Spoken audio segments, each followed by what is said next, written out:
Welcome back to study literature. ഇന്നിവിടെ discuss ചെയ്യാൻ പോകുന്നുള്ള ടോപ്പിക് എന്നുള്ളത് മെത്തഡിസം എന്ന ടോപ്പിക്കാണ് റൊമാൻറ്റിക് പീരീഡിലെ. അപ്പോൾ ഈ ഒരു ടോപ്പിക്കിൽ എന്തൊക്കെ കാര്യങ്ങളാണ് പറയുന്നത് നമുക്ക് നോക്കാം. ആദ്യമായിട്ടാണ് എൻ്റെ ചാനൽ കാണുന്നതെങ്കിൽ ആദ്യം തന്നെ സബ്സ്ക്രൈബ് ചെയ്യുക. During the romantic period Methodism എന്നുള്ളത് revival movement within the church of England gained significant traction. Emphasise ചെയ്യുന്നുള്ളത് emotional and spiritual experience which resonated with the romantic emphasise on the individual and the sublime. ഇനി origins and context എടുത്ത് നോക്കുകയാണെങ്കിൽ Methodism emerge ചെയ്യുന്നുള്ളത് 18th സെഞ്ച്വറിയിലാണ് as a revival movement within the church of England. Found ചെയ്യുന്നുള്ളത് by John Wesley and his brother Charles. ഈ ഒരു മെത്തഡിസം found ചെയ്യുന്നുള്ളത് John വെസ്ലെയും അതുപോലെ തന്നെ അദ്ദേഹത്തിൻ്റെ ബ്രദറായിട്ടുള്ള ചാൾസും കൂടിയിട്ടാണ്. It gained popularity during the romantic period. Romantic പീരീഡിൽ പോപ്പുലാരിറ്റി ലഭിക്കുന്നുണ്ട് ഈ ഒരു മെത്തഡിസത്തിന്, which was marked by a shift away from the enlightenment's focus on reason and towards a greater emphasise on emotion, intuition and the individual's experience. Methodist emphasise ചെയ്യുന്നുള്ളത് personal piety, spiritual experience, അതുപോലെ തന്നെ importance of living a holy life. ഇതിനൊക്കെയാണ് Methodist emphasise ചെയ്യുന്നുള്ളത്. They believed in the possibility of Christian perfection or perfect love. അവർ വിശ്വസിക്കുന്നുള്ളത് possibility of Christian പെർഫെക്ഷനും അതുപോലെ തന്നെ പെർഫെക്റ്റ് ലവ് ഒക്കെയാണ് അവർ ബിലീവ് ചെയ്യുന്നുള്ളത്. അച്ചീവ്ഡ് ത്രൂ ഫെയ്ത്തിലൂടെയാണ് ഈ ഒരു പെർഫെക്റ്റ് ലവ്, ക്രിസ്ത്യൻ പെർഫെക്ഷനൊക്കെ അച്ചീവ് ചെയ്യുന്നുള്ളത്. And the guidance of the holy spirit. ഇനി Methodism and romanticism shared focus on emotion. Both Methodism romanticism placed a high value on emotional experience. Emotional എക്സ്പീരിയൻസിൽ high value place ചെയ്യുന്നുണ്ട് റൊമാൻറ്റിസിസത്തിനും അതുപോലെ തന്നെ മെത്തഡിസത്തിനും. അതുപോലെ തന്നെ and the power of the heart. അതുപോലെ തന്നെ ഈ ഒരു മെത്തഡിസം അതുപോലെ തന്നെ റൊമാൻറ്റിസിസം എന്നല്ല പറയുന്നത് emphasise on the individual. Methodism എന്നുള്ളത് with its focus on personal salvation and spiritual transformation resonated with the romantic emphasise എന്നുള്ളത് ഓൺ ദ ഇൻഡിവിജ്വൽസ് യുണീക്ക് എക്സ്പീരിയൻസും പെർസ്പെക്റ്റീവും ഒക്കെയാണ് റൊമാൻറ്റിക് എംബസൈസ് ചെയ്യുന്നുള്ളത്. സോഷ്യൽ റിഫോം എടുത്ത് നോക്കുകയാണെങ്കിൽ സം മെത്തഡിസ്റ്റ് എന്ത് ചെയ്യുന്നുണ്ട്, were involved in social reform movements.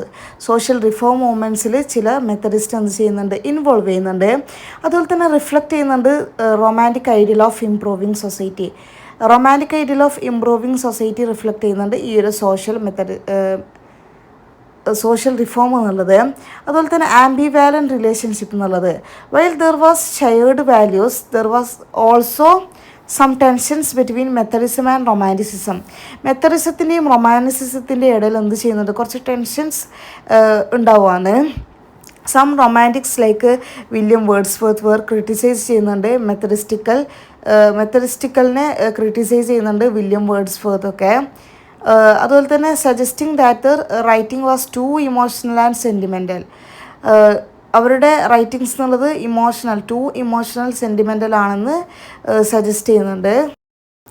മെത്തഡിസത്തിൻ്റെ influence ഏതൊക്കെ കാര്യത്തിലാണെന്ന് വെച്ചാൽ ലിറ്റററി ഇൻഫ്ലുവൻസ്. മെത്തഡിസം ഇൻഫ്ലുവൻസ് ചെയ്യുന്നത് റൊമാൻറ്റിക് ലിറ്ററേച്ചറിനെ through its emphasis on emotional experience and spiritual themes. Emotional എക്സ്പീരിയൻസിലൂടെയും സ്പിരിച്വൽ തീംസിലൂടെയും റൊമാൻറ്റിക് ലിറ്ററേച്ചറിനെ ഇൻഫ്ലുവൻസ് ചെയ്യുന്നുണ്ട് മെത്തഡിസം. അതുപോലെ തന്നെ മെത്തഡിസം എന്നുള്ളത് സിഗ്നിഫിക്കൻറ്റ് ഇമ്പാക്റ്റ് സൊസൈറ്റിയിൽ നൽകുന്നുണ്ട്, പെർട്ടിക്കുലർലി വർക്കിംഗ് ക്ലാസ്സിൽ നൽകുന്നുണ്ട്. അതുപോലെ തന്നെ പ്രൊവൈഡ് ചെയ്യുന്നുണ്ട് a sense of community and purpose provide ചെയ്യുന്നുണ്ട് ഈ ഒരു മെത്തഡിസം എന്നുള്ളത്. Methodism played a role in shaping the religious landscape of the romantic period. Romantic പീരീഡിലെ റിലീജിയസ് ലാൻഡ്സ്കേപ്പ് ഷേപ്പ് ചെയ്യുന്നതിൽ ഒരു റോൾ എന്തുണ്ട്, മെത്തഡിസം പ്ലേസ് ചെയ്യുന്നുണ്ട്. അതുപോലെ തന്നെ diversity of religious expression contribute ചെയ്യുന്നുണ്ട്. ആഫ്റ്റർ ജോൺ വെസ്ലിസ് ഡെത്തിന് ശേഷം മെത്തഡിസ്റ്റ് മൂവ്മെൻറ്റ് എന്ത് ചെയ്യുന്നുണ്ട്, ബിക്കം എ സെപ്പറേറ്റ് ഡിനോമിനേഷനായി മാറുന്നുണ്ട്. And it continue to grow and evolve. Eventually establish ചെയ്യുന്നുണ്ട് the united Methodist church of Great Britain establish ചെയ്യുന്നുണ്ട്. 1932 united Methodist church of Great Britain establish ചെയ്യുന്നുണ്ട് ഇതിൻ്റെ ഒരു കണ്ടിന്യൂ ഗ്രോക്ക് വേണ്ടിയിട്ട്. അപ്പോൾ ഈ ഒരു ടോപ്പിക്കിൽ ഇത്രയൊക്കെ കാര്യങ്ങളാണ് പറയുന്നുള്ളത്. ഈ ഒരു ടോപ്പിക്ക് നിങ്ങൾക്ക് മനസ്സിലായിട്ടുണ്ടാകുമെന്ന് വിചാരിക്കുന്നു. ഈ ഒരു ടോപ്പിക്ക് നിങ്ങൾക്ക് മനസ്സിലായിട്ടുണ്ടെങ്കിൽ തീർച്ചയായും സബ്സ്ക്രൈബ് ചെയ്യുക, ലൈക്ക് ചെയ്യുക, നിങ്ങളുടെ ഫ്രണ്ട്സിന് എല്ലാവർക്കും ഷെയർ ചെയ്യുക. അതുപോലെ തന്നെ നിങ്ങൾക്ക് മറ്റേതൊക്കെ ടോപ്പിക്കാണ് വേണ്ടതെന്ന് കമൻറ്റ് ചെയ്താൽ ആ ഒരു ടോപ്പിക്കൊക്കെ അപ്ലോഡ് ചെയ്യുന്നതായിരിക്കും. നിങ്ങൾക്ക് ഹെൽപ്ഫുള്ളായിട്ടുണ്ടെങ്കിൽ തീർച്ചയായും ഹെൽപ്ഫുൾ എന്ന് കമൻറ്റ് ചെയ്യുക. അതുപോലെ തന്നെ പ്ലേലിസ്റ്റ് ചെക്ക് ചെയ്ത് നോക്കിയാൽ റൊമാൻറ്റിക് പീരിയഡിലെ ഇതുപോലെയുള്ള മറ്റ് ടോപ്പിക്സിൻ്റെ വീഡിയോസൊക്കെ നിങ്ങൾക്ക് കാണാൻ പറ്റുന്നതായിരിക്കും.